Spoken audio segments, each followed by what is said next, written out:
días, amigos. Bienvenidos a la tercera sesión de Pulso Electoral 6 de diciembre. En esta oportunidad vamos a ver lo que dicen las encuestas y tenemos el honor aquí de tres invitados de altísimo lujo. En primer lugar, el José Antonio Gil Yepes, de la empresa Data Analysis, Félix Seijas, de Delfos, y Edgar Gutiérrez, de Benebarómetro. En ese mismo orden vamos a proceder dentro del ámbito de esta iniciativa que proviene de Analítica y de Efecto Cocuyo, en una alianza de medios digitales por la democracia en Venezuela. Entonces, sin más, José Antonio Guillermo. Muy buenos días, muchas gracias por la invitación.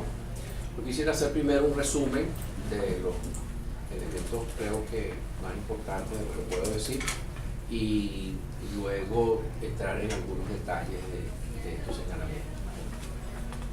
Justificar o traer a colación alguna evidencia relacionada con este resumen. Lo primero es que hay que destacar es que la gran mayoría de los votos sumados a nivel nacional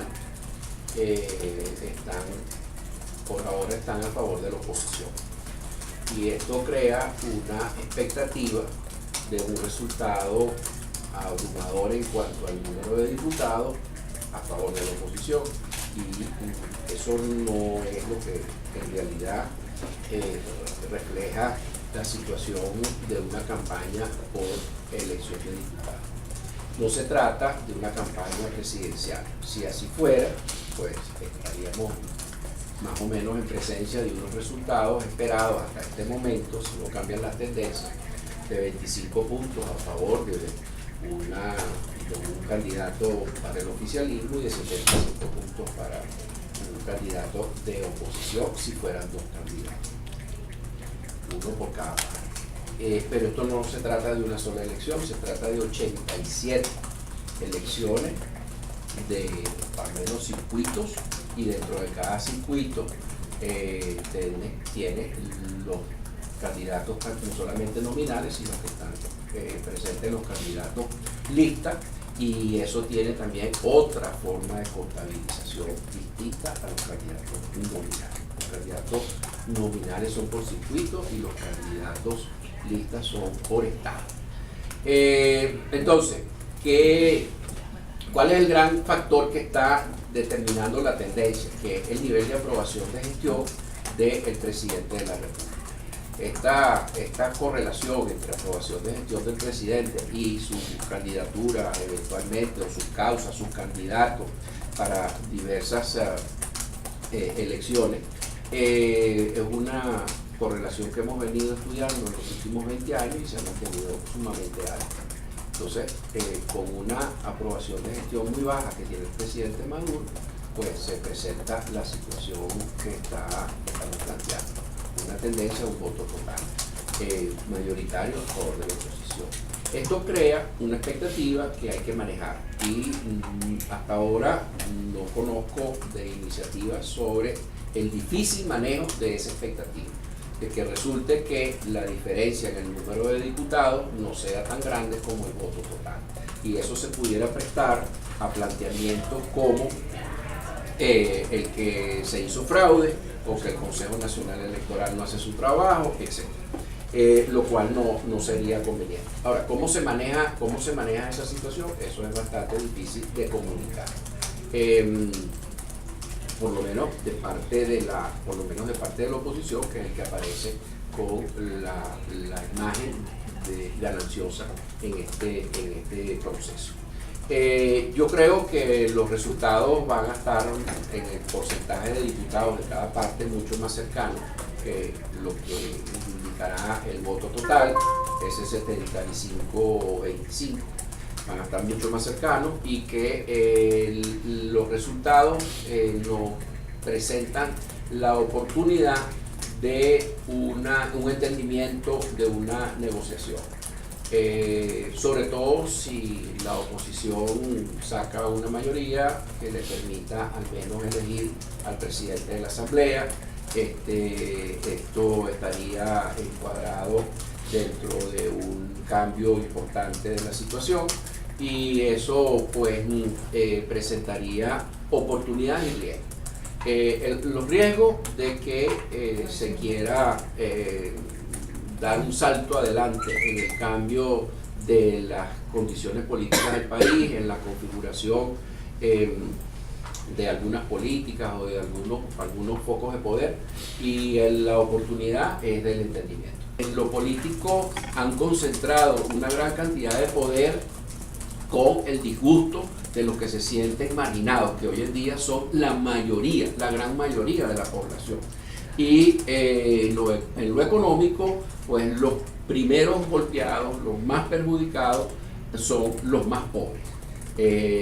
Los que tienen que sufrir el tema de las colas por el desabastecimiento, la inflación y el desempleo, producto de unas políticas económicas sumamente inconvenientes y ya superadas en el mundo.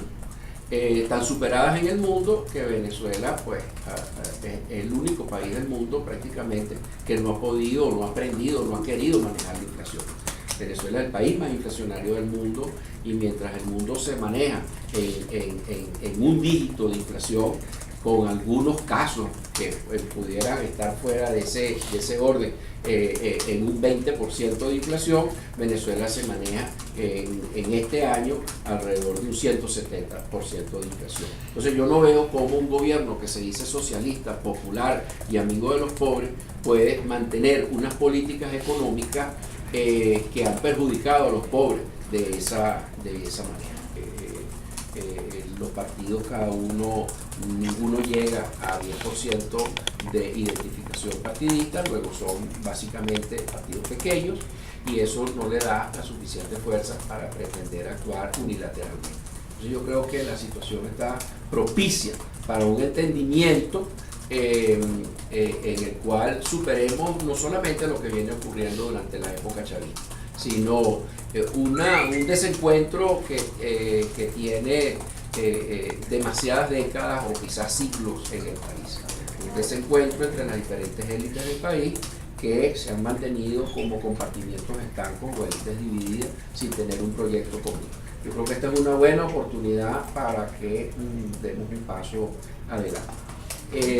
Si me quedan unos 3 minutos, yo creo que es importante destacar algunos datos que fundamentan lo que he señalado. La situación país es evaluada negativamente por 89-90% de los venezolanos. Yo en unos 40 años que tengo en este negocio, por una u otra vía, nunca he visto una cifra tan negativa como esa. En cuanto a la aprobación de gestión del presidente, el presidente tiene alrededor de un 21% de aprobación de gestión. Hay que considerar que Chávez renunció en 33%, hay que considerar que Nixon renunció en 27% de aprobación de gestión, que en realidad pues es una situación tanto política como económica muy deteriorada. Y eso ha significado por parte de la articulación del chavismo, eso ha significado que si bien un presidente Chávez dejó el país con el 67% de aprobación, de situación de percepción del país positiva y un 60% de aprobación de su gestión, hoy en día, como les decía, ya el 67% positivo de Chávez se ha convertido en un 10% de percepción positiva del país, y desde el punto de vista de la autodefinición política, yo soy chavista, Chávez lo deja en 44 y está eso en alrededor de unos 22 puntos. O sea, prácticamente se ha perdido la mitad. Y desde el punto de vista de la identificación partidista con el chavismo, con el PSV, Chávez lo deja en 40% y eso está en unos 18 puntos. O sea que el deterioro del chavismo es ineludible. No puede evadirse el hecho de que las políticas económicas y políticas en cuanto al manejo de la toma de decisiones han deteriorado la situación del país. De parte de la oposición, si bien el deterioro del chavismo ha significado un regreso a una autodefinición política de yo soy opositor o yo soy antichavista.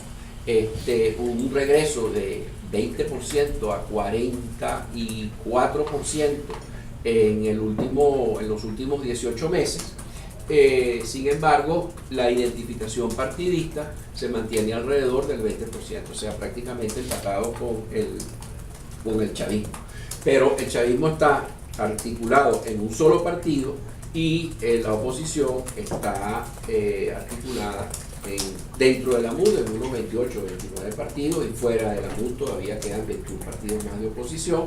Es decir, que eso es muy importante tomar en cuenta del lado del chavismo, su deterioro por su política, y del lado de la oposición, que todavía le falta mucho más acompañamiento con la gente, mucho más integración con los problemas de la gente para fortalecerse, y sobre todo ir fortaleciendo a través de un posicionamiento de un par de partidos de oposición que traten de recuperar la identificación partidista, no solamente con todos los partidos sumados, sino con menos partidos, porque esa cantidad de partidos hace inmanejable una política de oposición efectiva y eficiente.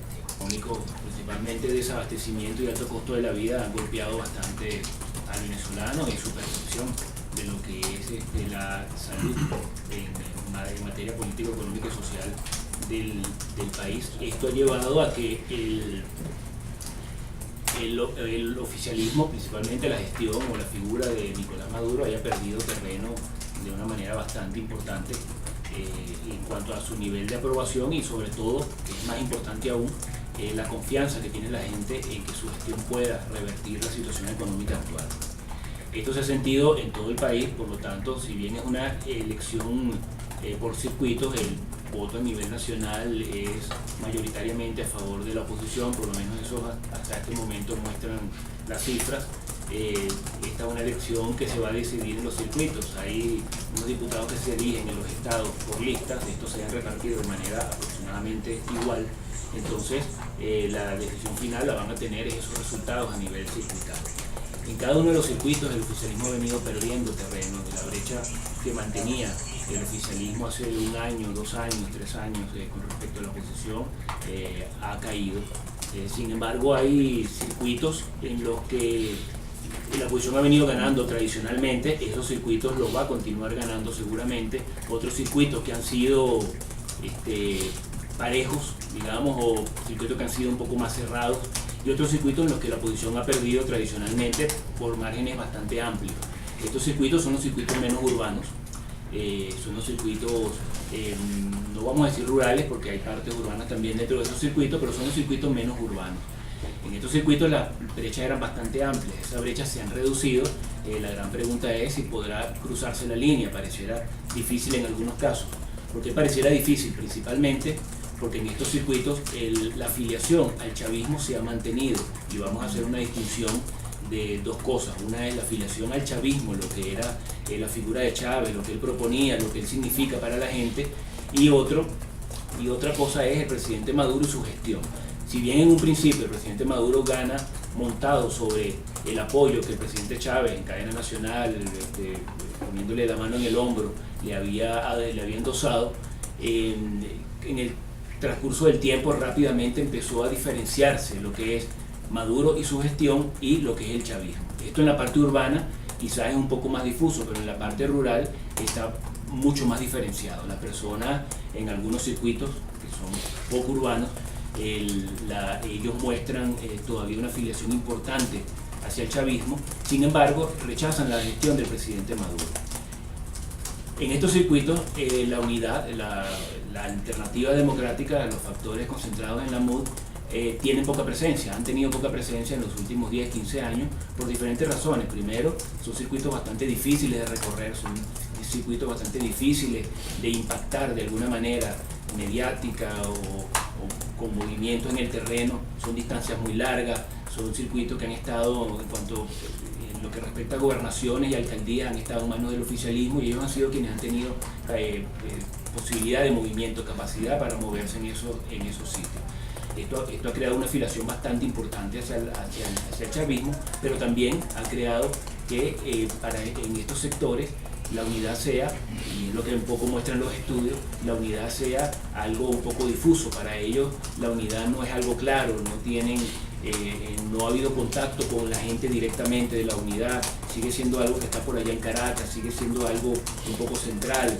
Entonces estas personas mantienen su afiliación con el chavismo, están disgustados con la gestión del presidente Maduro. Una gran parte de ellos entonces ha retirado el apoyo, por lo menos eso es lo que dicen a la hora de encuestarse. Ellos no dicen que van a votar por el chavismo, tampoco dicen que van a votar por la oposición. Ellos toman dos posiciones en este momento. Algunos dicen que no van a votar, otros dicen bueno, que todavía no están decididos sobre qué van a hacer. Esto pasan a ser en estos circuitos unos grupos bastante grandes. La gran pregunta es al final qué van a terminar haciendo.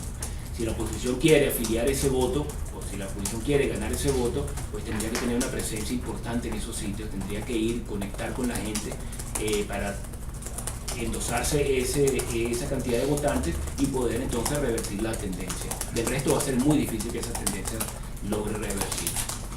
Entonces tenemos circuitos que tradicionalmente han sido ganados por la oposición y van a ser ganados por la oposición, otros circuitos que han estado cerrados en algunos momentos. En las elecciones parlamentarias del 2010 los ganó la oposición, en las presidenciales lo ganó el oficialismo, y otro circuito que fue al revés, en las presidenciales lo ganó el oficialismo y en las parlamentarias lo ganó la oposición. Y en estos momentos pues esos circuitos van marcando ciertas tendencias bastante importantes. Todavía la campaña electoral no ha empezado, la campaña electoral está por empezar. Habrá que ver cómo se empieza a manejar esto en ese momento. Hay muchos factores que no pueden medir los estudios. Por ejemplo, el acarreo, la maquinaria que se ponga en movimiento el día de la elección va a ser un factor importante, no en todo el país, pero si uno ve y focaliza esa movilización en circuitos donde la diferencia puede ser cerrada, la movilización podría terminar revirtiendo algún resultado. Igualmente otras cosas que conocemos, tales como quizá algún tipo de intimidación de algunas de las partes, etcétera, son cosas que no se pueden medir de manera clara, pero van a estar allí, sobre todo en esos circuitos cercanos. Para finalizar, quisiera hablar sobre la participación. Estas son unas elecciones para la Asamblea, unas elecciones parlamentarias. En todos los lugares del mundo son las elecciones que levantan menos expectativas y las que tienen una menor participación. En este momento la participación que se estima es bastante importante, se parece a la participación que tienen las elecciones presidenciales, que son las que tradicionalmente atraen más votantes, y esto se debe a que las personas en general, con la situación país que están sintiendo, estamos hablando de aproximadamente un 80% de personas que perciben la situación del país de manera negativa y aproximadamente un 80% de personas que desaprueban la gestión del presidente Maduro. Entonces la gran expectativa para estas elecciones son el cambio. Esto le crea a su vez un gran reto a la oposición. La oposición tiene que hacer oferta, la oposición tiene que ofrecer, la oposición tiene que prometer, que vender su proyecto. Si bien desde la Asamblea no se pueden hacer milagros, desde la Asamblea no hay una varita mágica para revertir la situación económica de una manera bastante rápida, la oposición tampoco puede vender estas elecciones como que no van a tener ningún impacto. Obviamente tienen que hablar del impacto que van a tener, de lo contrario la gente no va a salir a votar. Tienen que hablar del impacto que van a tener, pero el gran reto es cómo vender ese impacto de una manera inteligente, es decir, sin decir cosas, sin crear expectativas falsas que después se pueden terminar revirtiendo. Ahí está el gran reto de la oposición y bueno, veremos al empezar la campaña cómo las cosas continúan marchando. Gracias. Primero que todo, me siento de verdad muy honrado en repetir en el pulso electoral. O sea, llevo 2 de 3, sí. Yo tengo 666, no está mal para un novato. Miguel Cabrero. Yo siento que esto va como muy rápido, ¿no? Y esto es como una conversación como más íntima con el espectador. Entonces, voy a tratar de usar mis 10 minutos de la manera más íntima y atrevida posible. Muy bien. Dicho eso, yo siempre hago mi aclaratoria desde el principio. Tengo no sé si la ventaja en este caso o la desventaja de decir que yo no soy encuestador. Entonces, yo no me dedico a eso, digamos, profesionalmente. Tengo a 2 grandes referentes en Venezuela que sí lo hacen y me parece que todo lo que ellos dicen hay que escucharlo con detenimiento porque se han dedicado toda su vida a eso. El doctor Gil, cuando yo no había nacido todavía, ya estaba leyendo encuestas. Digo, ese es el nivel de respeto que tengo aquí por personas que me acompañan y me parece además honrado por estar aquí, estar 2 de 3. Me siento realmente muy a gusto de poder compartir un panel de esta calidad, ¿no? Y como dorando la píldora para después dar las más noticias. Muy bien. En aras de la intimidad, ¿no? Ese minuto no se te cuenta. Sí, no, yo llevo mi contenido, no te preocupes. Dicho eso, yo además elegí y pedí encarecidamente hablar de último porque yo también quería informarme de qué iban a decir ellos, ¿no? Yo muchas veces entiendo la expectativa del público y del lector normal, de a pie, que quiere saber qué dicen los números, y tienen que entender que los encuestadores muchas veces no pueden decir sus números porque los números tienen clientes, es decir, hay gente que paga por eso y la confidencialidad es un tema que es muy importante. Yo a veces me salto esa barrera porque no soy encuestador y uso los números para otras cosas. Pues como expliqué la primera vez, hace no sé cuántas semanas ya estuvimos aquí en la primera opción, los consultores políticos usamos las encuestas de otro modo distinto. Sin embargo, evidentemente hay que venir aquí y decir qué es lo que uno está leyendo. Puedo compartir algunas cosas que son, digamos, que son permitidas, pero sí quiero hablar de tendencias, un poco para no llover sobre mojado, pero sí un poco avanzar en otra tendencia. Hablemos de los números, ¿no? Porque el foro se llama ¿Qué dicen las encuestas? Ya tienen 2 referencias previas muy claras de que el clima de opinión se mantiene, básicamente. El malestar, si no se mantiene, se ha agudizado un poco más. Nada de esas noticias, todos los periodistas que me rodean aquí me dicen, bueno, dime algo nuevo. No hay nada nuevo que decir en ese sentido. Agrego además, y creo que en el primer foro, eso fue una de las conclusiones que yo emití, fue el tema del cambio político, el deseo de cambio político abrumador. Eso se mantiene en los últimos números del Benebarómetro, que cerraron a finales de octubre, es decir, son bastante recientes. En esta ocasión no sé si los podemos publicar como lo hicimos en la vez anterior, por las mismas razones que expliqué al principio. Ese deseo de cambio se mantiene, para hablar en números redondos, en 80%. 8 de cada 10 venezolanos quieren que esto cambie. Veremos después qué tipo de cambio es. Pero lo que sí puedo decir es, por ejemplo, que la mitad, o sea, cómo se interpreta ese cambio, qué es lo que la gente quiere cuando dice cambio. De ese 80%, la mitad, exactamente la mitad, 40% quieren que Maduro se vaya inmediatamente de la presidencia. Que eso sea posible o no es otra discusión. Estoy hablando de lo que está, digamos, expresando la opinión pública de algún modo. Y mi interpretación de los números que estoy viendo es que ese deseo de cambio se traduce en un sentido de urgencia muy marcado por parte de la opinión pública, en particular, por supuesto, de la opinión pública de aquellos que se identifican o simpatizan con la oposición. Están hastiados, se cansaron de esto y quieren que esto cambie de manera inmediata. Lo que eso podría eventualmente generar frustraciones si ese cambio o no se da, o se da mucho más lento, que es lo que suele ocurrir en política, de lo que se aspira. Yo dije la vez pasada en el primer conversatorio, en el primer pulso electoral CID, que la elección que había que plebiscitar no era la del 2013, era esta, y con más razón lo sigo diciendo ahora después de escuchar a los que me antecedieron en la palabra. Yo sostengo en muchos foros que esta elección no es una elección parlamentaria, por lo menos no en la cabeza de millones de personas que van a sufragar el próximo 6 de diciembre. Esta es una elección donde la gente quiere manifestar, comunicar un mensaje muy importante. Primero de cambio, en el caso de aquellos que no están, digamos, de acuerdo o que se oponen a cómo se lleva la vida en el país desde el punto de vista del gobierno, pero también hay un mensaje de cambio que quieren enviar simpatizantes del oficialismo. Muy importante además. Cuando uno examina los estudios de septiembre y octubre, uno ve que todo el mundo hace colas, que la gente se siente molesta con las colas, indignada con las colas, su situación económica es, digamos, cada vez peor. Y en el chavismo eso ocurre de manera similar, en una proporción básicamente de 2-1. 2/3 del chavismo se están quejando de la situación, y cuando uno le pregunta a la gente por ese cambio, todos aquellos que dicen o que se autodefinen como oficialistas, como chavistas, dicen, no, yo quiero que Maduro se quede, lo cual es perfectamente legítimo en su opinión, pero yo quiero que ese cambio se exprese en un cambio importante del modelo económico que conduciría Maduro. Esa es la traducción que ellos hacen del cambio, lo que habla de el descontento generalizado que hay en todos los sectores del país. De otro modo, no darían, doctor Gil, 9 de cada 10 venezolanos quejándose de la situación. Porque esto no lo aguanta nadie, diría un candidato. Esto no lo aguanta nadie. Y eso tiene traducciones y va a tener consecuencias políticas. Entonces vamos a hablar más del detalle de la elección. Ya dije que no es una elección de asamblea, sí va a haber una expresión nacional. Yo no puedo decir que están equivocados los que digan que esta elección es regional y circuital, porque lo es, pero su traducción, su significado va a ser nacional.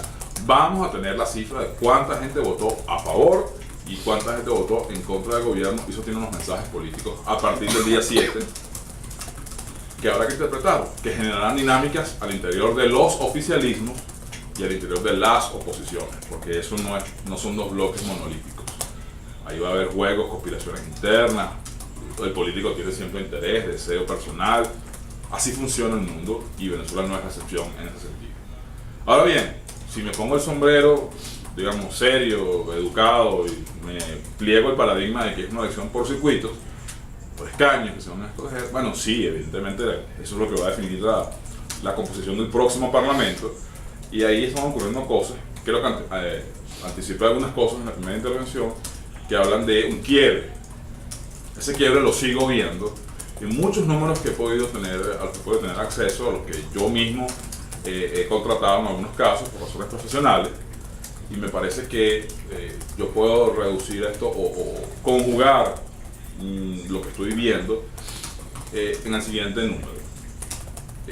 Félix me hablaba de, bueno, la oposición va a mantener muy seguramente lo que ya ganó en el 2010, tiene unos, digamos, que están a su alcance. Hoy la oposición está ganando 20 circuitos más de los que ganó en el 2010.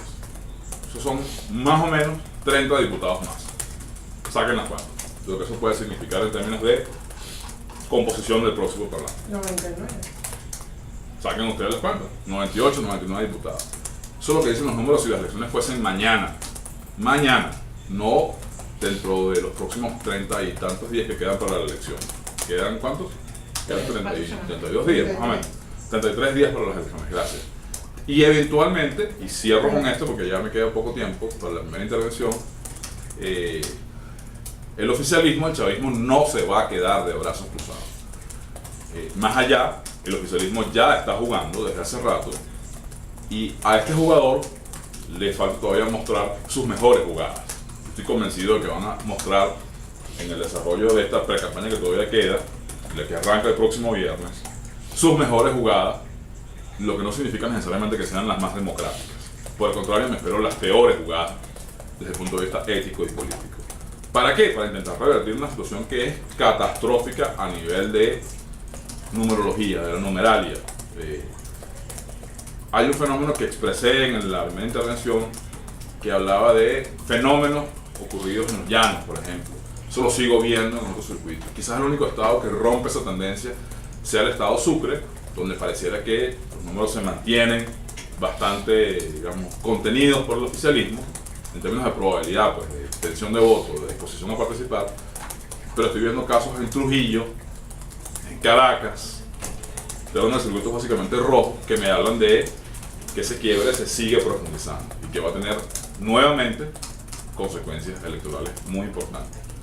Si la oposición pueda defender o no esos resultados es otra discusión que se titularía no qué dicen las encuestas, sino qué dice la defensa del voto. Eso, ahí pueden invitar a otras personas. No necesariamente nos tenemos que expresar sobre eso, pero esos son, digamos, eso es lo que está planteado hoy. Si las elecciones fuesen mañana en términos de números, las encuestas no ganan elecciones, y me toca repetir eso, siempre lo digo. Y ahora estoy agregando una nueva frase en las presentaciones que hago, es que hablar sobre encuestas o leer las encuestas es como hacer un ejercicio muy bonito de astronomía. Cuando uno va a un observatorio astronómico y ve esos planetas y las estrellas muy lindas, el guía siempre le dice a uno, usted está viendo algo muy bello, pero siempre está viendo el pasado. Hacer un ejercicio de encuestas es siempre tener una percepción de lo que ha pasado, a menos que no tenga acceso a un tracking muy caro y muy ceñido en términos de realidad política. Uno siempre ve el pasado, uno está hablando de cifras de septiembre, cifras de octubre, las más recientes son del 31 de octubre, pero no tiene la película completa. Y lo más actualizada posible. Lo que uno lee es la tendencia también en algunos casos. Muchos circuitos se han encuestado una sola vez, no hay más información, uno tiene una foto de algún momento y uno sabe qué va a pasar, uno sabe cómo sus números se van a mover de lado y lado, porque las estrategias vienen de lado y lado, y eventualmente hay que tener muy claro, y esto puede ser, digamos, puede sonar un pronóstico, una suerte de predicción, es de esperarse. O sea, a mí no me sorprendería que quien detenta el poder hoy, que tiene más recursos para modificar el panorama electoral, es el chavismo, y pueda, digamos, hacer algo que cierre un poco estas brechas que estamos viendo nacional y circuitalmente.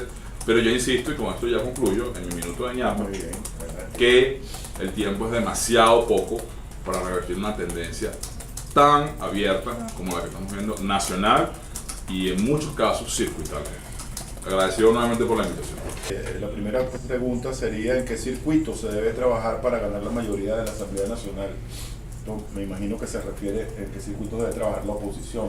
Si alguno de ustedes quiere comentar esto. Yo voy a dar una respuesta bastante sencilla y muy política. Muy bien. En todos y absolutamente todos los circuitos. Muy bien. ¿Por qué digo eso? Yo tengo otra versión ahí. ¿Por qué? Evidentemente hay unos que son más focales que otros, sí. Sí. Pero cuando digo todos, es porque no me estoy olvidando de lo que dije de la significación nacional que tiene esta elección. Eso también creo que va a contar mucho en la narrativa política y en la interacción estratégica de los actores, cómo se expresa finalmente el resultado global, que lo habrá, repito, así el CNS se empecina en no mostrarlo, lo habrá, y creo que es importante. Evidentemente, ¿cuáles son los circuitos? Aquí quizás me voy a acercar un poco más a lo que responderá el doctor Gil.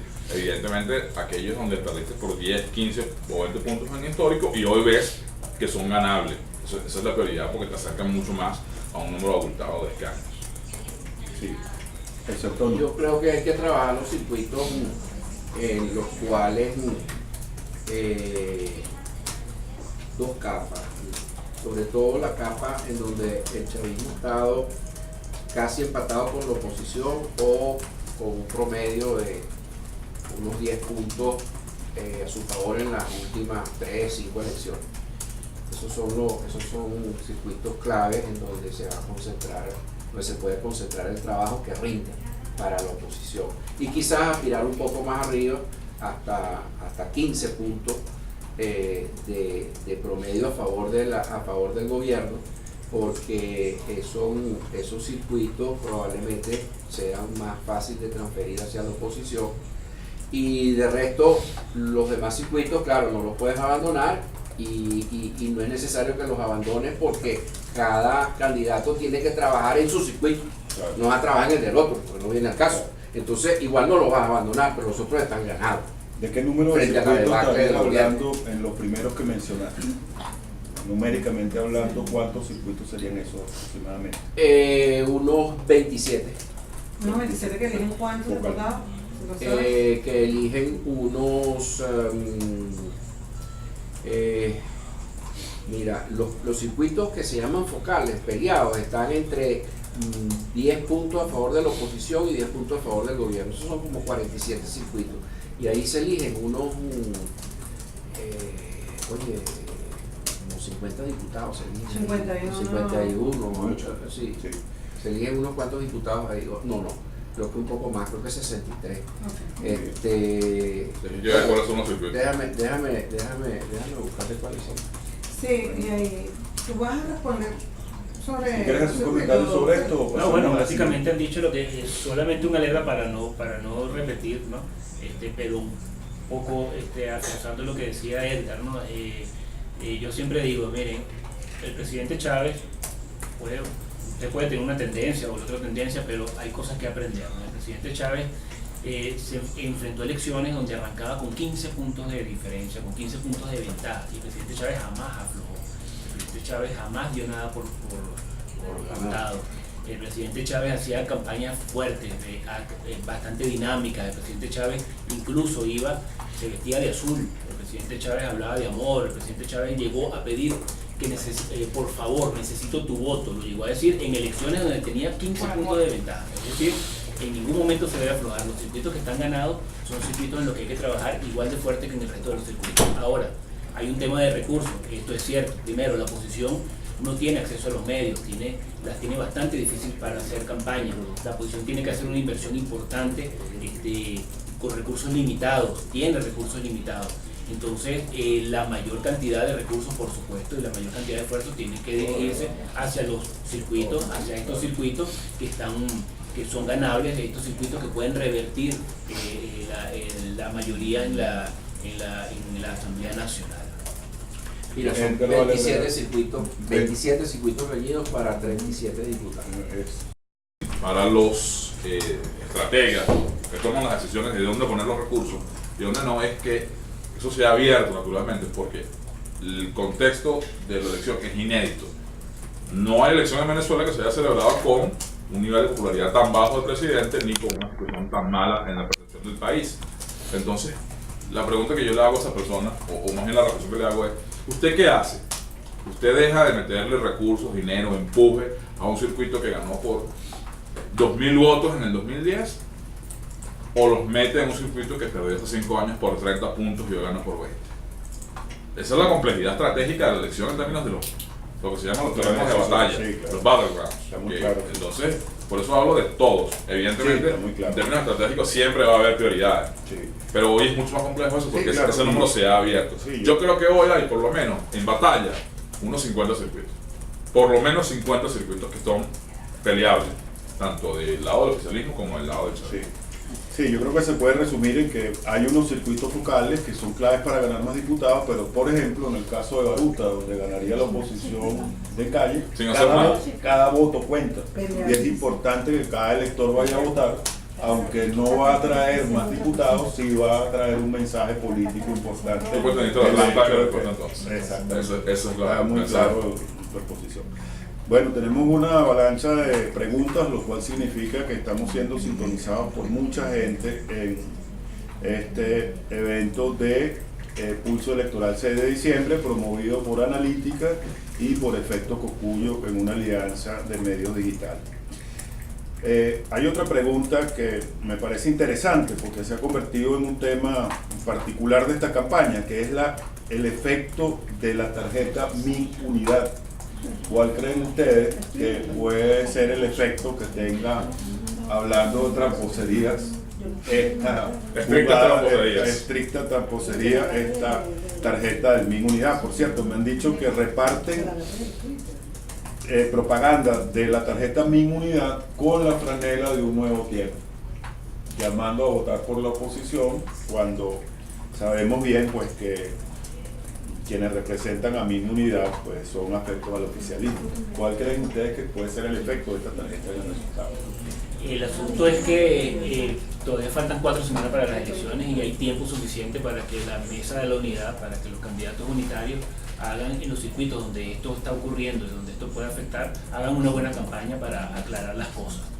Ahora, estas tarjetas seguramente, esto crea confusión y seguramente algunos votos pues terminará desviando. Esto puede tener incidencia en circuitos que sean relativamente cerrados, en circuitos donde las brechas son amplias, pues no creo que vayan a afectar de manera importante. Muy bien. ¿Tú quieres decir algo? Muy breve, yo quizás lo que voy a decir suena un poco disruptivo, como casi todo lo que digo. Yo creo que mientras más se habla de temas, peor. Y eso sé que tiene, digamos, eso contraviene mucho lo que se ha dicho, porque yo creo que se está dedicando hoy la poca comunicación que hay en el esfuerzo de decir estos son unos tramposos, esto es una trampa, esto es un engaño, y te olvidas de hacer lo que tienes que hacer, que es básico. Eso es como un mensaje que hacía un telegrama que estoy mandando. Yo creo que hay que concentrarse en el 100% de la comunicación, es decir, es por aquí donde hay que votar. Ya, lo demás te quita tiempo para reforzar tus poquitos recursos comunicacionales que tienes. ¿Qué se puede decir? Bueno, William Ojeda tuvo un nuevo tiempo y sí, tiene mucho que ver con Petare y luego todas las vallas de William Ojeda. En muchos sitios esa no es una realidad. La realidad es que la gente no conoce la oposición. La realidad es que hay circuitos, lo hablamos Félix esta semana, donde hay 50% o 45% de gente que no sabe por quién va a votar. Entonces la comunicación tiene que estar en otro lado. No en hacerle propaganda, lamentablemente por retruque, al Mi Unidad. De hecho, ya yo lo acabo de hacer. Acabo de cometer el mismo error. Sí, correcto. Hay otro conjunto de preguntas que la voy a agrupar yo en un resumen que me voy a tomar la libertad de hacer, que es hasta qué punto creen ustedes que el tema económico y social es el punto clave en esta campaña electoral. Es el punto totalmente clave. Aquí el 80% de las personas que reprueban la gestión del presidente Maduro, el 80% de personas que consideran que el país va mal, lo piensan de esta manera por los problemas económicos, por la escasez y el alto costo de la vida. No hay otra cosa. La inseguridad es algo que preocupa ciertamente, pero la inseguridad ha pasado en el esquema de preocupaciones al tercer lugar. No es porque hoy en día estemos más seguros, las personas consideren que estamos más seguros, es porque los otros dos temas han cobrado tanto, pero tanta vigencia que, bueno, simplemente han pasado y en este momento preocupa más. La inseguridad de las personas consideran que es algo que en cualquier país existe, es algo que ha existido siempre y consideran que es algo que va a existir también, ¿no? Se puede controlar de una manera, sí, efectiva, está bien, pero siempre va a estar allí, por lo tanto no pecha tanto lo que es la gestión del gobierno. La escasez sí, el alto costo de la vida sí. La escasez apareció, la escasez es algo que la gente piensa que no debe estar allí, es algo que la gente piensa que no debería estar viviendo y por lo tanto responsabiliza rápidamente, busca responsables rápidamente y esa responsabilidad se está contando al gobierno. Sin lugar a dudas, ese es el principal motivo por el que las personas quieren un cambio. Y es el principal motivo entonces que debe estar allí dentro de la campaña. Nuevamente, desde la Asamblea Nacional no existen varitas mágicas, pero tampoco la propaganda puede ser, no podemos hacer nada de la Asamblea. Sí se pueden hacer cosas, sí se pueden hacer cosas. Lo importante es que se transmita bien qué tipo de cosas se pueden hacer para que no se genere una expectativa que después vaya a revertirse en contra del factor que gane. En este momento, pues pareciera que la mayoría la debería ganar la oposición. O sea, no quieres que tu sueldo sea en dólares. Por ejemplo. Ok, otro mensaje, García. Yo, para no ser el fan terrible, para no estar en desacuerdo con todo, yo pienso que evidentemente lo económico tiene un peso determinante sobre lo que está pasando hoy en la configuración de las preferencias del voto. Sin embargo, no creo que ninguna elección pase, la razón del voto o del cambio o de la continuidad sea explicado unidimensionalmente. O sea, no creo que una sola cosa explique el comportamiento electoral. Creo que muchas veces lo explican varios factores simultáneamente. Para eso que hacemos encuestas y lo explicamos así. Yo creo que lo económico pesa, pero este quiebre que estamos viendo hoy, digamos, con mayor evidencia, este quiebre no empieza hoy. Este quiebre empieza, por lo menos en términos de bloques sociopolíticos, a darse el año pasado. Y la política y los juicios, sí, las evaluaciones políticas también están teniendo un peso aquí relevante. Aquí no se le puede, digamos, aquí no podemos pasar la página y olvidar así de manera rampante lo que pasó el año pasado. O sea, aquí el año pasado hubo muertos, hubo una represión brutal, aquí hay presos políticos, aquí hay inhabilitaciones, eso es reciente, aquí se embargan los partidos políticos, eso también va sumando digamos, al malestar. Sí. Quizás no en la mayor cuantía, puedo estar de acuerdo con Félix en eso, pero también suma ayuda o desayuda, según la perspectiva con la que se vea. Cuando uno examina, por ejemplo, la evaluación que hace de la opinión pública de el carácter democrático de esto que se denomina por un lado gobierno y otros dicen régimen, yo prefiero lo segundo, cuando la gente piensa como si se respetan los derechos humanos, si aquí hay libertad de expresión, si las elecciones son totalmente libres, todo eso va afectando o va configurando, mejor dicho, el set de preferencias electorales. Y otra cosa incluso también tiene que ver con eso, la expectativa de qué va a pasar. Por primera vez desde 1998 o desde 1999, la mayoría de la población, o al menos una mayoría relativa de la población, piensa que va a ganar la oposición, a diferencia de lo que siempre ha ocurrido, que es que la gente decía, ¿te gusta Chávez? No. La situación del país está mala. ¿Cómo votas? Por la oposición. ¿Y quién va a ganar? No, va a ganar Chávez. Eso se quebró en esta elección. La mayoría piensa que va a ganar la oposición. Y esa expectativa también muere lo que se llama el voto a ganador, el voto estratégico, una cantidad de cosas que operan en la psicología electoral del ciudadano. Hay un punto que quisiera ir. Sí, como no, Por fin vamos a debatir. Por supuesto, sí. Bueno, ya hoy voy a empezar a pelear con él. Vamos a darle. No, estoy seguro que estás de acuerdo en lo que voy a aclarar Estoy en desacuerdo con lo que tú dices, estoy de acuerdo contigo. Sí, son varias variables las que impactan, por supuesto que sí, pero depende de el nivel, el estrato del que estemos hablando. Absolutamente. Hay cosas como, por ejemplo, la inseguridad, por supuesto que impacta de una manera importante, pero impacta más mientras mayor es el estrato socioeconómico. Mientras menor es el estrato socioeconómico, no es que no impacten, ellos lo sufren, pero sienten que están acostumbrados a eso y que es algo que con lo que nacieron, con lo que vivieron sus antecesores y con lo que vivirán su descendencia. Los presos políticos, sí, claro que impacta mucho, pero impacta a los estratos sociales. Mientras más alto, más le impacta, más lo enfurece, más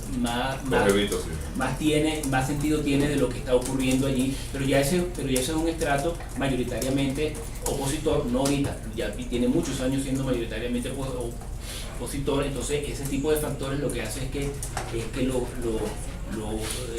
cohesiona más, ¿no? Lo cohesiona más y activa mucho más ese voto, ¿no? En los estratos bajos, allí los factores principales, aunque estoy de acuerdo, son muchos, pero los que tienen mayor impacto son los problemas económicos y sociales. Estoy de acuerdo. Que quede grabado, estoy de acuerdo. Sí. Cosa difícil. Aquí hay una pregunta interesante porque este tema pasa un poco debajo de la mesa. Preguntan, ¿qué impacto podría tener la migración que ha existido en Venezuela en el resultado electoral? El impacto es bajo. El impacto es bajo por dos motivos, ¿no? Primero, de aquí no se han ido 10 millones de personas, empezando por ahí, ¿no? Es decir, el porcentaje de personas que se ha ido es mucho más alto de lo que cualquier persona que quiera este país quisiera que fuera, pero no es tan alto como para impactar.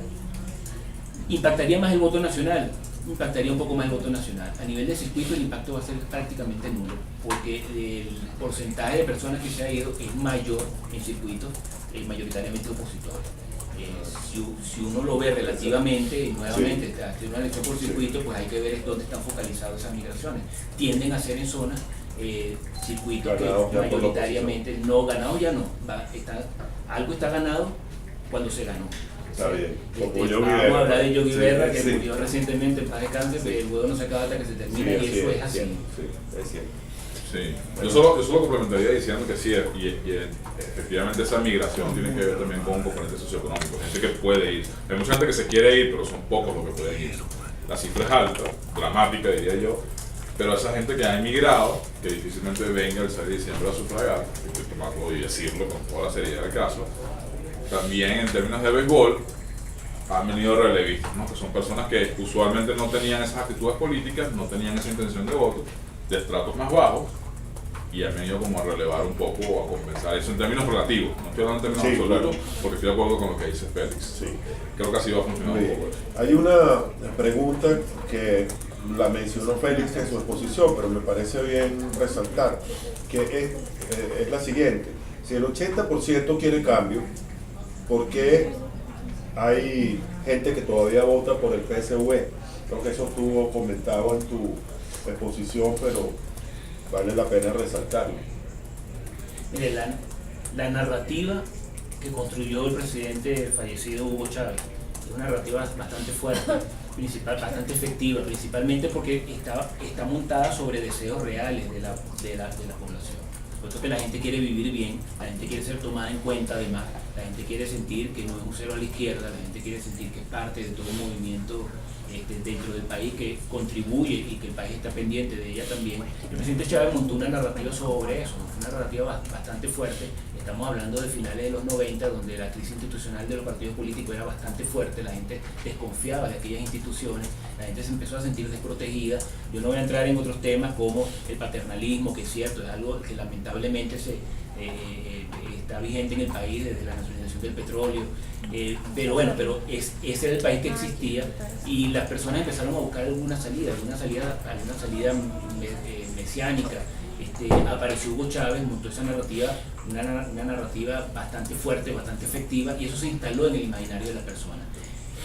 Cualquier narrativa que quiera implementar en este momento la oposición, primero tiene el gran problema del bloqueo mediático, pero hay otro problema, que es que tiene que ir no en contra, sino que tiene que luchar contra aquello que está instalado en el imaginario de las personas. Lo que decía Hugo Chávez, él basó su narrativa en 3 factores. El primero es: lo que tienes ahorita y te estoy dando, jamás en la vida te lo había dado nadie, cosa que no era cierta, por supuesto. Cómo es la misión para leer Robinson, todo esto, pues algunas personas no recordarán, pero existía ACUDE, aquello que fue tan efectivo en su momento. Pero bueno, él montó sobre 3 cosas. La primera era: lo que tienes ahorita no te lo había dado nadie. Lo segundo era: solo te lo puedo dar yo. Y lo tercero, que tiene que ver con lo segundo, es que, bueno, si yo no estoy, no solo se acaba, sino que se revierte. Entonces, cualquier narrativa que quiera montar la oposición tiene que ir en contra de todo aquello. Por ese motivo es que encontramos gente, sobre todo en la zona menos urbana, que si bien no están de acuerdo o desaprueban la gestión del presidente Maduro, todavía se consideran chavistas porque esa narrativa es la que tienen ellos instalada. Sí, yo creo que hay otra cosa que tú mencionaste antes y me tomo la libertad de recalcarlo, que de la gente que quiere cambio, la mitad quiere un cambio solamente del modelo económico, pero no está pidiendo la salida de Maduro, mientras que hay otra mitad que en su cambio no solamente incluye el modelo económico, sino que también incluye la salida de Maduro. Eso podría explicar. Sí, si dividimos la población muy bruscamente, ¿no? en cuatro grupos, vemos los chavistas radicales, los chavistas moderados, los opositores moderados y los opositores radicales. Cada uno de estos grupos quiere cambio y en una proporción bastante alta, solo que cada uno lo ve de una manera distinta. Eso lo hablaba, lo comentó hoy Edgar, ¿no?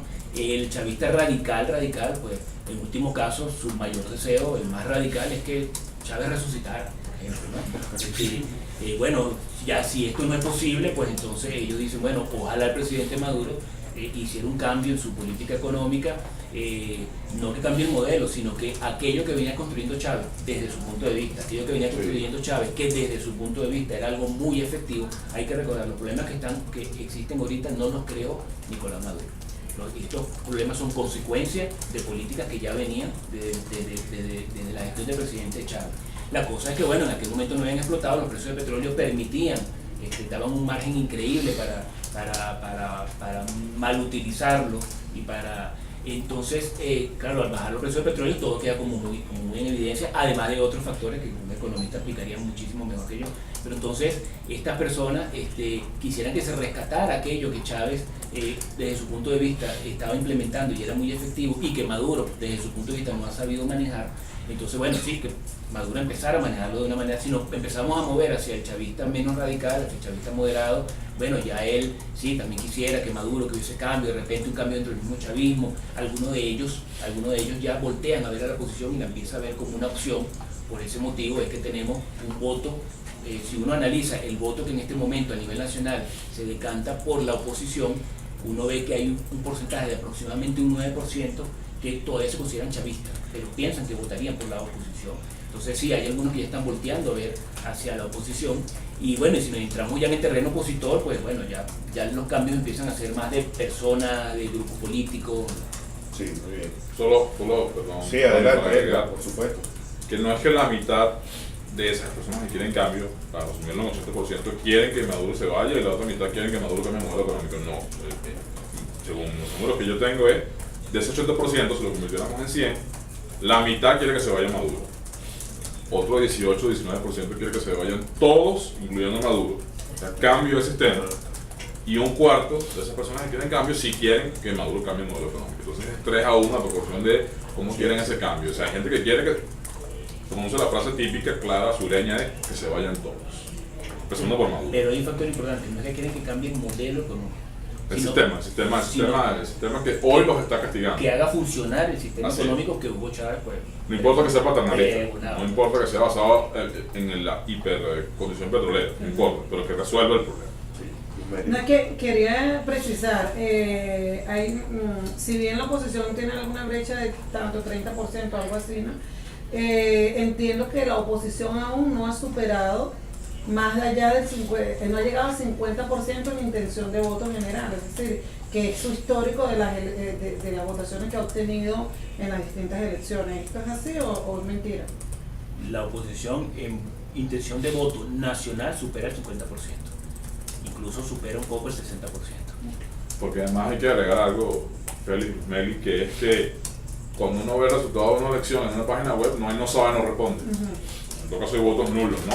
Pero los números, al final uno los traduce a votación efectiva, entonces un 48% se puede convertir en un 53, 54, dependiendo de las proporciones, y si la oposición está pasando del 50% en intención de voto. No por eso hablaba yo de la traducción política del 7. Sí. Al margen del número de escaños, más o menos, ya eso es otra discusión. Incluso, en el entendido casi que imposible de que con una buena votación tengas minoría de escaños.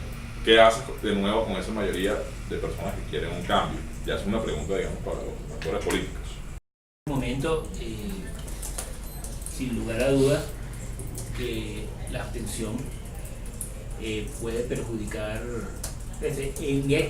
Anteriormente uno podía decir que la abstención perjudicaba solamente a un grupo y manejarlo de esa manera. Hoy en día es el enemigo de los dos.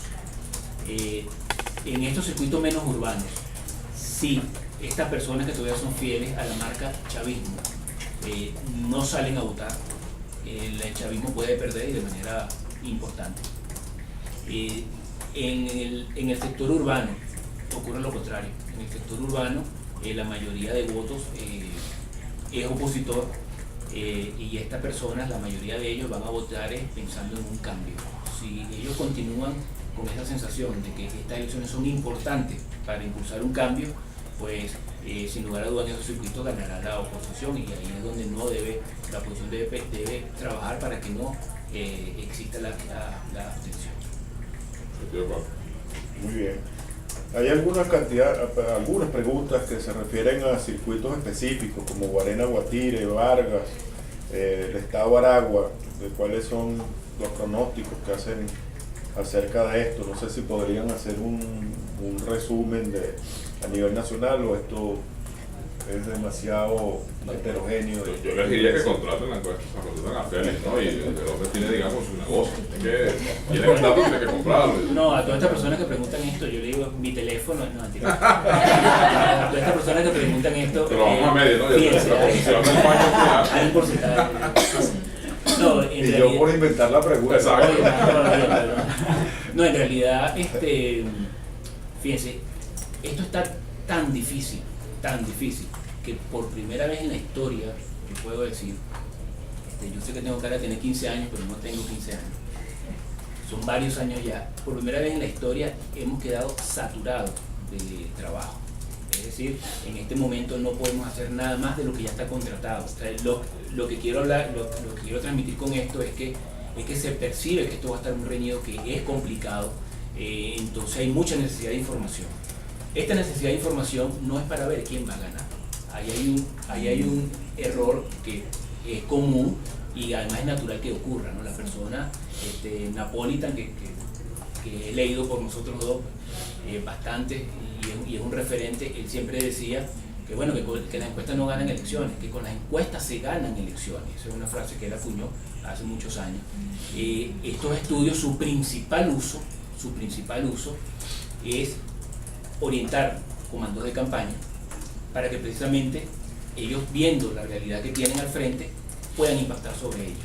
Entonces uno espera que todos estos estudios, pues, los que tiene el oficialismo, los que tiene la oposición, les van a servir a ellos para lo que viene ahora, la campaña electoral, diseñarla y trabajar fuerte en revertir situaciones que no les favorecen y afianzar situaciones que sí les favorecen. Entonces, ponerse a decir pronóstico, esa palabra es peligrosísima, porque yo siempre lo digo, para pronóstico, por ahí está el Twitter de Dos Santos, por ahí está el Twitter, no sé, de Mercado, pero nosotros lo que hacemos es decir, me gustó mucho, nunca lo había escuchado, pero me gustó mucho lo que dijo Edgar, ¿no? Que lo que se ve en el pasado, es cierto, así tú terminas un estudio hoy, mañana tienes el resultado, ya eso fue de la semana y media anterior que estuviste midiendo.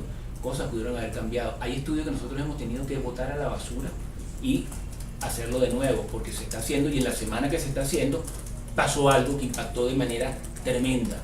Por ejemplo, siempre recuerdo la elección de Lucinchi contra Rafael Caldera. Lucinchi llevaba una ventaja bastante importante y un día se le ocurrió decir, claro, Caldera decía, esto no está decidido porque aunque yo estoy abajo en los números están los indecisos y los indecisos al final van a decidir. Pero es que si sumaban el porcentaje de indecisos a la intención de voto de Caldera, todavía no superaba la de Lucinchi, que era más del 50%. Eso es lo que hizo decir Lucinchi, pero de una manera poco afortunada. Entonces dijo, yo le puedo regalar los indecisos a Caldera y todavía gano. Bueno, sabemos quién era Caldera, ¿no? Usted le podrá haber gustado Caldera, no le podrá haber gustado Caldera, pero el hombre era muy inteligente, un hombre que sabía manejar bien en política y bueno, inmediatamente aquello significó una pérdida en esos 5 segundos de la declaración de Lucinchi, más las siguientes 2 horas que Caldera habló, Lucinchi perdió aproximadamente un 6% en intención de voto. Por supuesto que eso no lo iba a hacer perder la elección, pero fíjense cómo algo puede impactar inmediatamente. Entonces hablar de predicciones es algo bastante complicado. Por supuesto que uno puede tener una idea de qué puede estar ocurriendo, pero hablar de circuito específico no se puede porque levantaría expectativas que no debo levantar responsablemente, y segundo, también responsablemente, pues son estudios privados que pertenecen, su dueño es quien los contrató. Yo creo que otro ejemplo mucho más reciente, digamos, mucho más presente en la memoria de la gente es la elección presidencial especial, la de Maduro y Capriles. La velocidad con la que venían ocurriendo las cosas no era lo suficientemente, pero la capacidad de las encuestas de recoger el análisis, la velocidad con la que ocurrieron los hechos, en este caso la campaña, inédita, digamos, muerto Chávez, yo no sé cómo te platico, eso fue una locura, digamos, uno veía las encuestas y tú decías, bueno, pero eso de verdad está pasando, ¿a qué velocidad se reduce la brecha? Porque sí se venía reduciendo, sí se veía.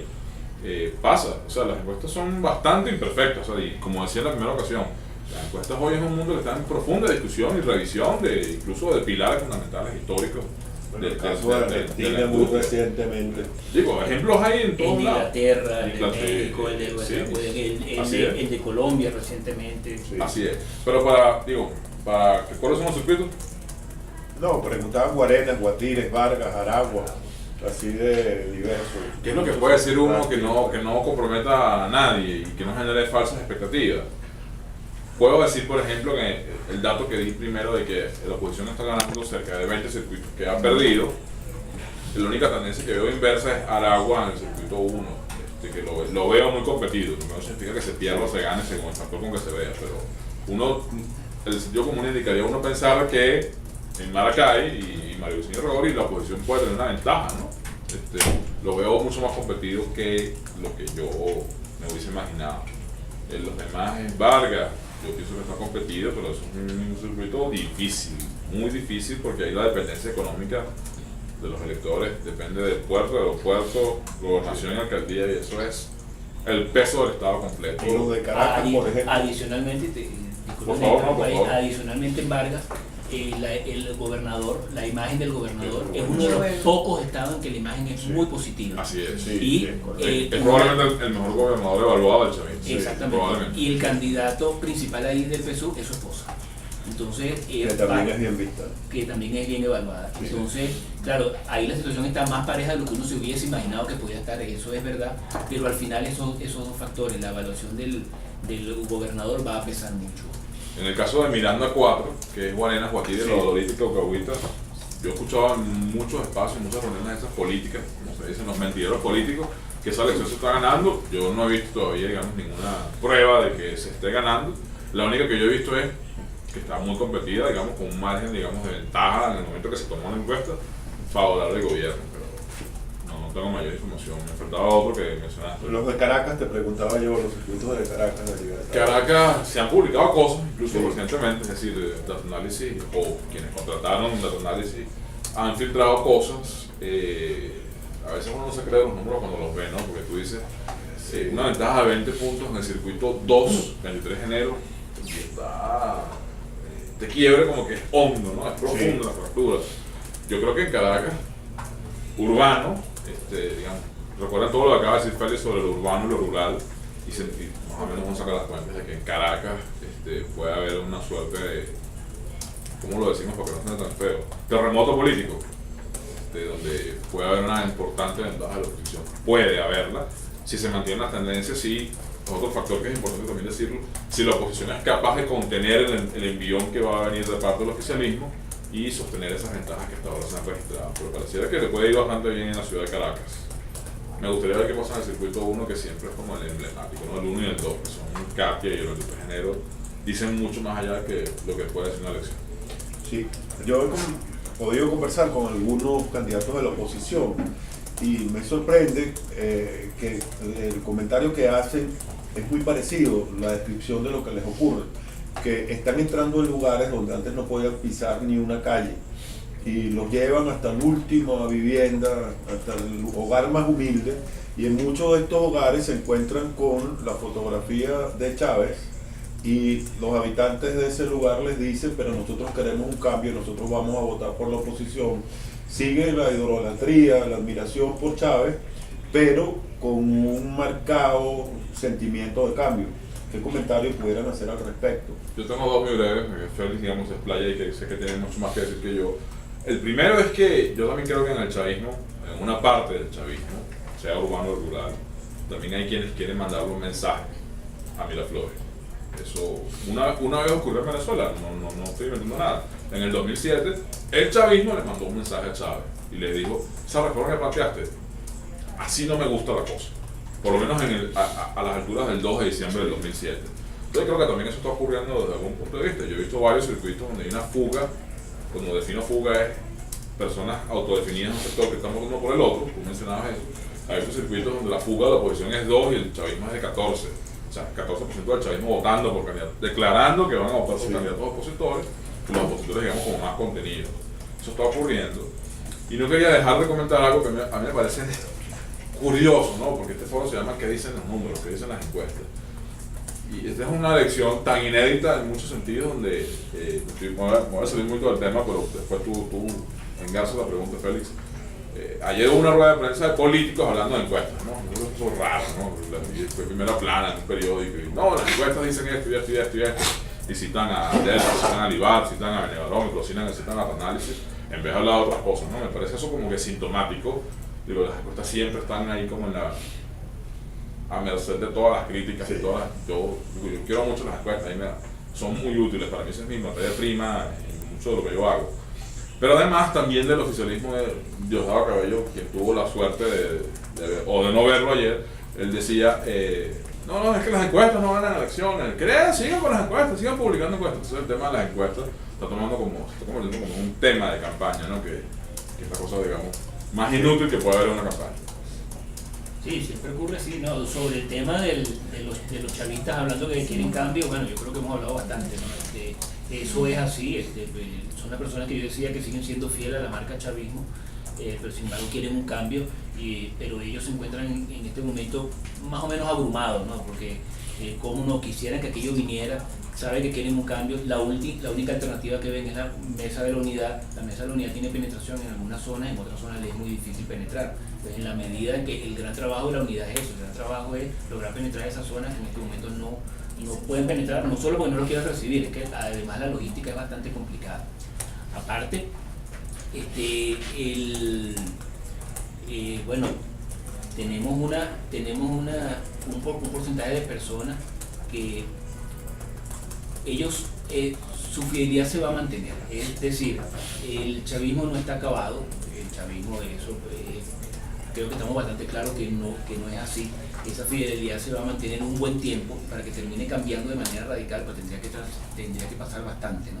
Entonces sí, la oposición enfrenta unas elecciones en las cuales debe ganar con un voto que podríamos llamar prestado, en este momento, prestado, que todavía no le es fiel. Me gusta mucho esa expresión. Hay que precisar algo. La marca chavista, la fidelidad a la marca chavista, ¿qué influencia, pero ya lo has adelantado, pero qué influencia va a tener en la campaña del chavismo, que es evidente, y ayer lo decía Diosdado Cabello, el 6 de gana Chávez, y toda la campaña se va a enfocar hacia rescatar ese amor hacia Chávez y no hacia Maduro? Pero es que el candidato es Chávez, aquí no existe otro, porque la fidelidad es hacia Chávez, hacia el modelo que Chávez vendió, al modelo que Chávez instaló en el imaginario de las personas. Entonces, yo dificulto mucho que vaya a haber candidatos abrazados con Maduro. Eso lo dificulto, no es que no la vaya a haber, puede ser que las haya. Yo supongo que Maduro quiere que las haya, y Maduro va a buscar que las haya, ¿no? La tiene que haber. Pero los candidatos, si uno los llamara aparte, creo yo, todos los candidatos del oficialismo, y le preguntara, ¿tú quieres? Te dirían con un rotundo no. Sí. En Táchira se habla de los candidatos de la patria, no hablan de los candidatos de Maduro. En otras partes hablan de Chávez, pero difícilmente un candidato va a buscar la identificación con Maduro. Claro. Edgar ponía, se me olvidó comentarlo en Y el trabajo de la oposición sería más bien buscar esa vinculación. El trabajo de la oposición tiene que ser decir, aquí estoy, existo y yo puedo significar un cambio en paz, un cambio en positivo y no una ruptura radical con lo que Chávez pregonaba. Lo que Chávez pregonaba para muchas de las personas era correcto, y en realidad si uno se pone a ver el discurso únicamente, muchas de las cosas que ahí se decían, oye, claro, es algo, son cosas que queremos todos los venezolanos, ¿no? Entonces, claro, esa idea de que Chávez era una cosa y la oposición es lo opuesto, eso es lo que debe vencer estratégicamente la oposición. Edgar comentaba sobre el 2007 y el referendo que perdió Chávez, pero es que ese referendo, además de lo que del mensaje que Edgar dice que la población le quiso transmitir al presidente, también hubo otra cosa. Su maquinaria no se activó.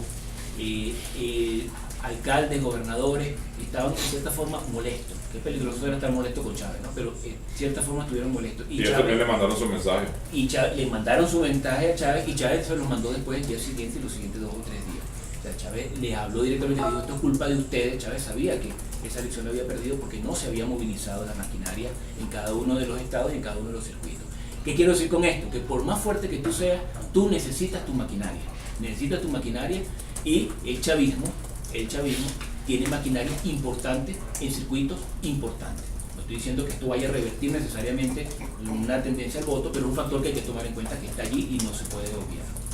Bien, yo también quiero hacer una pregunta que me parece primordial, y es que, como ustedes han señalado, el descontento, desaprobación y el deseo de cambio llega al 80% de la población. Y este 80% de la población, como nunca en estas elecciones, en este cambio ve comprometida su nivel de vida, sus problemas personales y familiares. ¿Hasta qué punto estas elecciones realmente pueden significar un cambio como el que la gente está esperando?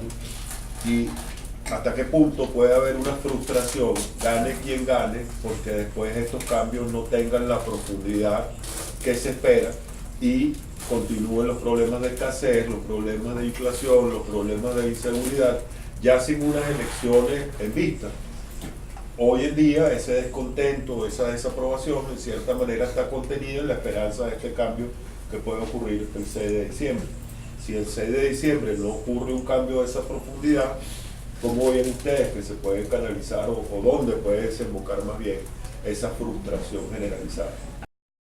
¿Qué cambio va a haber? Bueno, esa es la gran pregunta, ¿no? Bueno, Pero, cuando un encuestador dice eso, imagínate lo que eso significa. claro, no, lo que quiero decir es que incluso no habiendo elecciones, aquí hay un cambio. Incluso no habiendo elecciones, aquí hay un cambio. Ganando la fracción que gane, aquí va a haber un cambio. Ganando una, pero la mayoría de votos teniéndole a la otra, aquí va a haber un cambio. Esas cosas van a impactar. Ahora, la cosa es la percepción de la gente y en campaña se va a crear. La campaña empieza ahora. La campaña empezó hace mucho tiempo de manera informal, pero formalmente empieza ahora, la próxima semana. En la campaña, por supuesto que va a tener un impacto importante en formar en las expectativas de las personas. Esto es lo que se tiene que manejar bien para que no se revierta luego del 6 de diciembre. A mi manera de ver las cosas, los cambios económicos rápidamente no se van a percibir, eso es imposible, es muy difícil, independientemente de lo que ocurra si la oposición, o pongámonos en el caso que la oposición, bueno, si el oficialismo gana, sabemos que no va a ocurrir nada. Habrá algunos ajustes económicos que no es que son necesarios, es que son ineludibles. Entonces algunas cosas se harán, algunas medidas se tomarán, pero el modelo que estamos viviendo, que estamos viendo, continuará y se reforzará incluso.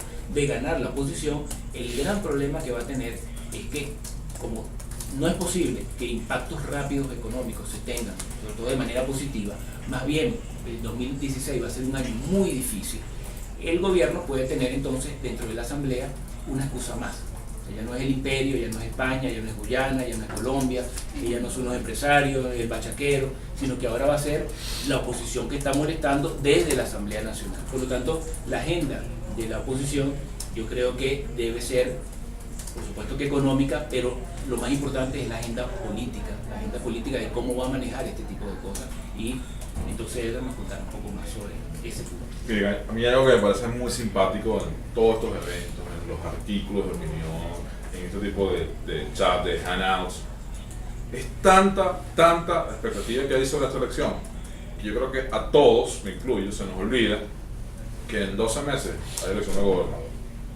13 meses, por ponerlo, digamos, en sentido estricto. Y posibilidad de un referéndum próximo año. No, pero lo que te digo, lo que está escrito, lo que toca, el periodo constitucional marca que las elecciones de gobernador se hacen cada 4 años. Y los 4 años vencen en diciembre, exactamente el 12 de diciembre del año que viene. Y nadie está hablando de eso.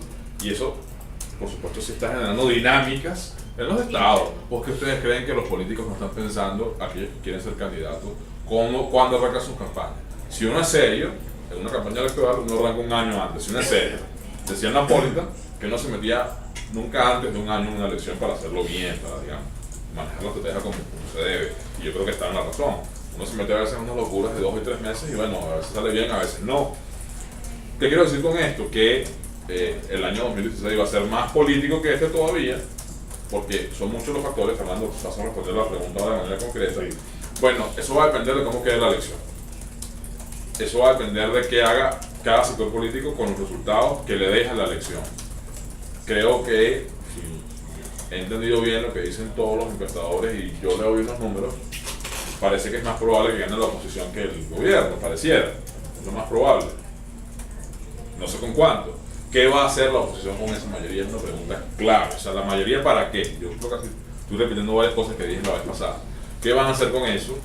Desde el punto de vista político, desde el punto de vista legislativo, ¿cómo van a manejar las expectativas de la gente? Mucha gente quiere revocar a Maduro, otra gente quiere constituyente, otra gente quiere que la oposición se ponga guantes blancos y vaya al Parlamento como si fuese el Parlamento británico. Entonces hay una cosa, digamos, respetuosa de las comisiones y todo, y no está pasando nada. En el marco de una crisis económica que en el primer trimestre del 16 va a ser poco menos que espantoso. Eso hay que decirlo además con mucho dolor. No hay una respuesta, digamos, lineal a esa pregunta, porque depende de qué haga quién con cada cosa. Y yo creo que la más importante, o la que se deriva, digamos, por lo menos la que más me importa a mí, en términos personales, es si la oposición finalmente termina cristalizando esa mayoría, no solamente circuital en términos de escaños, sino nacional. ¿Qué va a hacer con eso? ¿Cuál es la agenda del cambio? Más importante que eso, ¿cómo va a reaccionar ante el torpedeo institucional que le va a plantear el oficialismo desde ya? Ya están cambiando la conformación del TSJ, eso no es de gratis. ¿Qué vas a hacer contra eso? ¿Vas a seguir con tus guantes blancos en un parlamento y ahora vamos a tener, vas a respetar el derecho de palabra como creo que corresponde al diputado Cabello? ¿O qué vas a hacer? Esa es la pregunta que en mi caso yo veo políticamente más relevante. Y no dejo de comentar algo que me parece que es simpático, ¿no? El año que viene también hay gente que tiene proyecciones nacionales, aspiraciones nacionales. ¿Qué van a hacer con sus candidaturas a gobernador? Estoy hablando básicamente de Falcón y de Capriles. A Capriles le toca un tema interesante. Si Capriles decide la reelección el año que viene, estaría aspirando a su segunda reelección como gobernador de Miranda. Estaría utilizando la reforma, la enmienda que promovió Chávez. ¿Lo va a hacer? ¿No lo va a hacer? ¿Qué va a generar eso, digamos, en torno a sus afectos, en torno a sus críticos? ¿Qué va a hacer Falcón? Eso es muy interesante. Aquí trabajo, aquí Sí, viene. bueno, Esto sí. no se acaba. Esto, como decían por ahí en Guatemala en estos días, esto apenas empieza. Hay otra pregunta que quiero hacer y me sorprende que no ha aparecido en ninguno de los comentarios de ustedes ni tampoco en las preguntas que nos ha hecho el público. De eso porque no la queremos responder.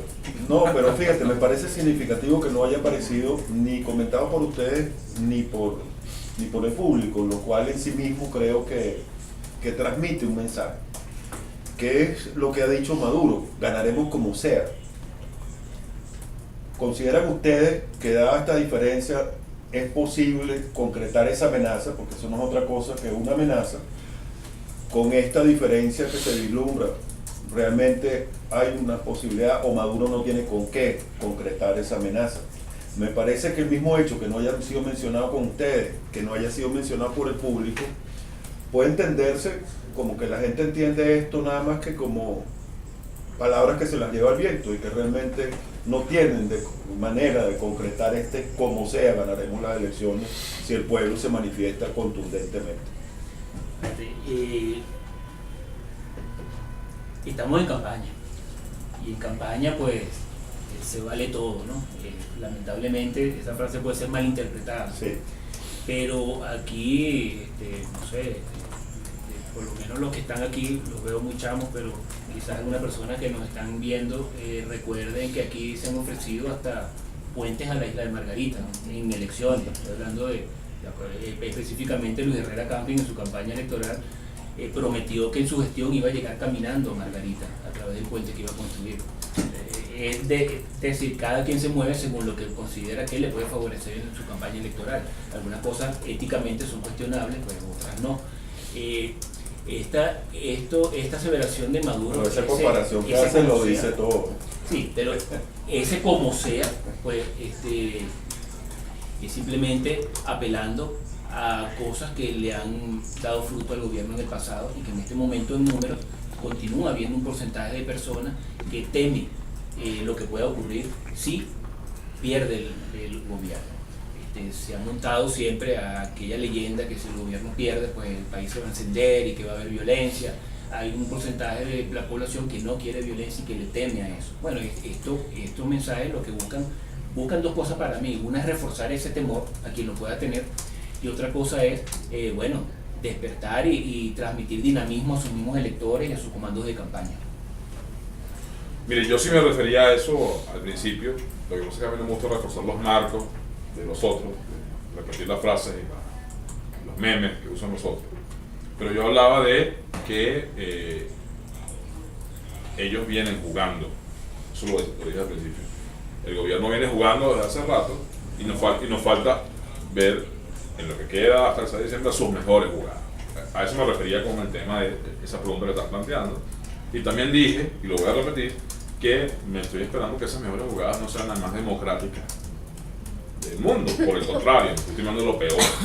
Cuando digo lo peor, como de verdad la censura me importa bastante poco. Yo creo que sí hay que esperar comportamientos bastante distanciados de lo que es un proceso electoral más o menos normal, porque en Venezuela las elecciones no son normales desde hace rato. Y yo creo que cuando tú sacas un spot de televisión con unos motorizados y dicen como sea, y ese amedrentamiento que está planteado, bueno, está buscando todo lo que dice Félix, pero además está jugando con candela. Porque este país está en una situación, digamos, de mucha frustración, de mucha molestia. Hemos medido en algunos estudios, algunas personas, algunos analistas, cuál es la disposición de la gente a protestar, si se hacen cosas, digamos, al margen de lo que está planteado, suspensión de elecciones, adulteración de resultados. Los números son preocupantes, o sea, eso es jugar con candela. Algunos dirían que, bueno, les encanta, a ellos les encanta el caos y es donde mejor se desempeñan. Bueno, eso es lo que está planteado en esta elección, Fernando, Nelly, Félix, Muy todo lo bien. que nos acusan. Bueno, creo que hemos ido llegando al final y hemos podido darle trámite, digamos así, a la mayoría de estas preguntas, lo cual digo que nos satisface una vez más la gran cantidad de preguntas que hemos recibido en Pulso Electoral para el 6 de diciembre, una iniciativa de analítica y de efecto Cocuyo. Queremos agradecer a José Antonio Gillepe, que tuvo que ausentarse con anterioridad, de Data Analysis, a Félix Seijas de Delfos y a Edgar Gutiérrez de Benemarómetro, analítica y efecto Cocuyo. Pues una vez más le damos las gracias a todos ustedes por habernos sintonizado, y el próximo tema de Pulso Electoral estará por definir y será dentro de 2 jueves a partir de ahorita, y de allí en adelante pues probablemente hagamos con más frecuencia hasta el mismo 6 de diciembre, donde estaremos cubriendo las elecciones. Bueno, muchas gracias a todos y Gracias a ustedes por la invitación. Muchas gracias a ustedes por la invitación. Gracias a ustedes.